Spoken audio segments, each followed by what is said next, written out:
Are you helping them prepare the slides? You have to look at it.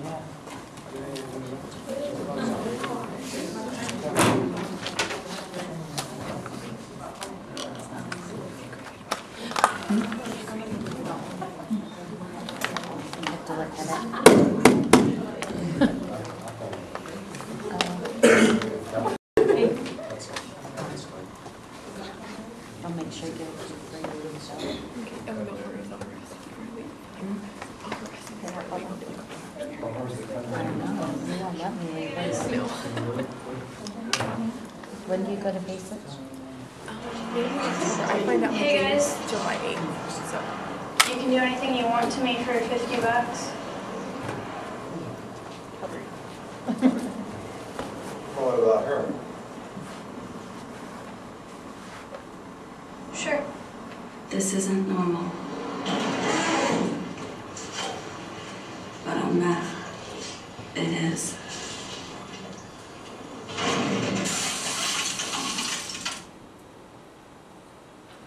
The sad fact of the matter is that this is an epidemic proportions, a great problem in our state of Idaho, whether we want to realize it or not.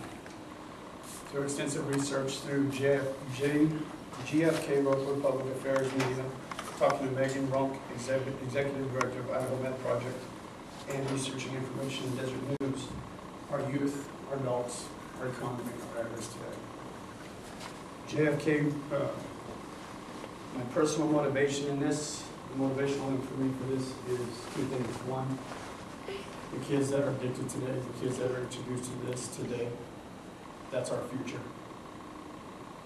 Okay, if we don't address the situation and focus on the situation, we have no future as either.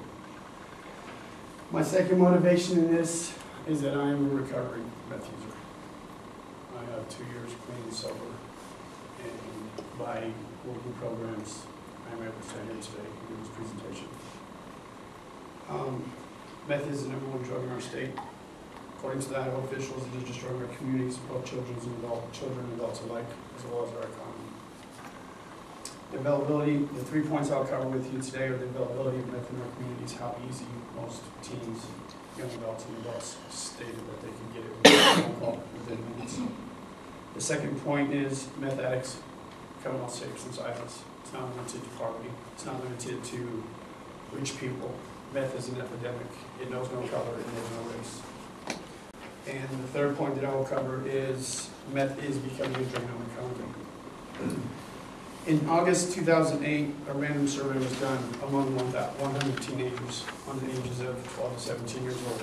And only 27% of them said that they could obtain meth within minutes of a phone call. It's 27%.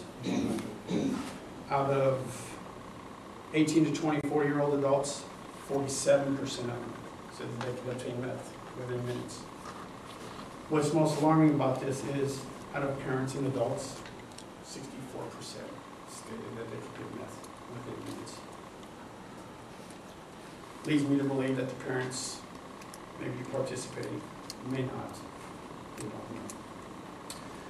The second point that I'd like to point out is in reference to meth knows no color or anything is, I don't have the exact percentage on it, but one of the highest users of meth today are pregnant women. It's, I wish I had the percentage, but I don't. And the way that Idaho Med Project is combating this is if a woman, a female that is pregnant is under the influence of meth, if she is caught using meth, there's one of 3 things they'll do.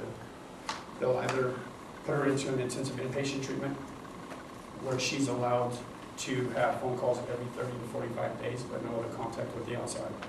If she's a moderate user, then she's allowed outpatient treatment programs where she has to report and take her classes on 5 different subjects, and she's allowed to leave, go home under supervision.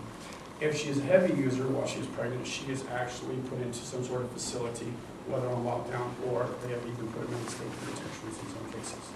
Once they have given birth to the child, then they are released with probation status, and they are monitored through their classes and so forth and so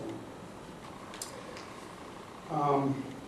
As far as the funding, the Idaho government, along with Congress, The Idaho government, along with Congress and other governmental agencies, have allocated funding for rehabilitation programs. The MET program is one of them.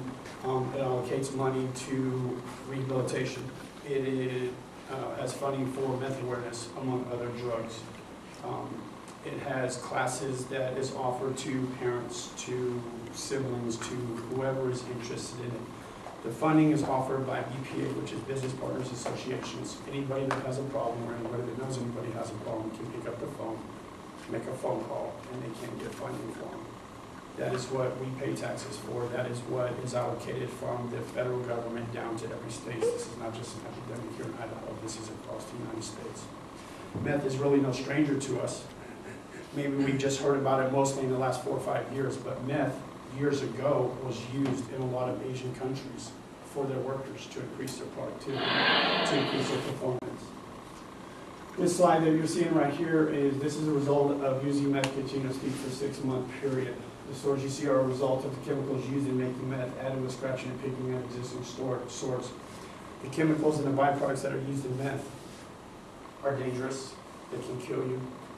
Using meth, it really has no place to go out of your system, so when we sweat, the meth and the chemicals start to transpire through your pores, causing irritation, burning, and rashes. And how do we take care of rashes? When we have an itch, we start itching. At some point, they do become infected. And this right here is just after 6 months use. We also know something called meth mouth. This is from smoking methamphetamines, the chemicals and the byproducts eat at the enamel in your teeth. Destroys the bone in your mouth. A few of you that are in the dental program, you're going to see this. Idaho has also allocated money for this program.